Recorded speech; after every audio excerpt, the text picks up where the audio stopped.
ভারত বনাম দক্ষিণ Africa ৫ match টি-২০ series, সেই সিরিজের দ্বিতীয় ম্যাচে মাঠে নামবে ভারত দক্ষিণ আফ্রিকা। ম্যাচটিতে কার জয়ের সম্ভাবনা বেশি? কোন দল কেমন পারফরমেন্স করলে জিততে পারবে? এই বিষয়ে আজকের এই ভিডিওতে আলোচনা করব। প্রথম ম্যাচ হয়েছে, সেখানে ভারত কিন্তু জিতেছে, সাউথ আফ্রিকা হেরেছে খুব বাজেভাবে, ১০১ রানের ব্যবধানে হেরেছে। সেই ম্যাচটি হারার কারণ আছে, হারবেই না কেন? যেখানে টপ অর্ডার ব্যাটসম্যানরা রান করতে পারে না, যেখানে বোলিংরা ভালো বল করতে পারে না, এক হার্দিক পান্ডিয়ার মতো ব্যাটারকে, অলরাউন্ডারকে সাউথ আফ্রিকার বোলাররা আউট করতে পারেনি। হারবেই না কেন?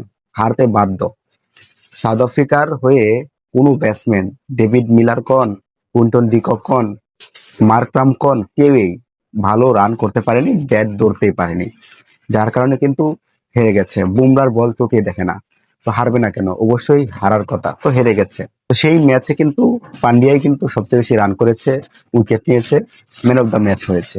সেই ভুলগুলো যদি দ্বিতীয় ম্যাচেও করে, তাহলে দ্বিতীয় ম্যাচেও কিন্তু হেরে যাবে সাউথ আফ্রিকা। তো সেই ভুলগুলো করা যাবে না। হার্দিক পান্ডিয়া এবং বিশেষ করে অভিষেক শর্মা, এদেরকে অবশ্যই নজরে রাখতে হবে সাউথ আফ্রিকার বোলারদের।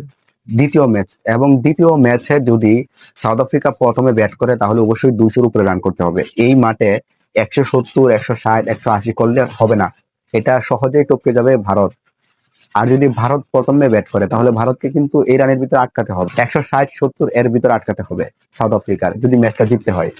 তো সেই ক্ষেত্রে এই ম্যাচে কিন্তু রান যদি প্রথমে কেউ ব্যাট করে, তাহলে অবশ্যই ২০০-র উপরে করতে হবে, আর বোলিংটা অবশ্যই ভালো করতে হবে।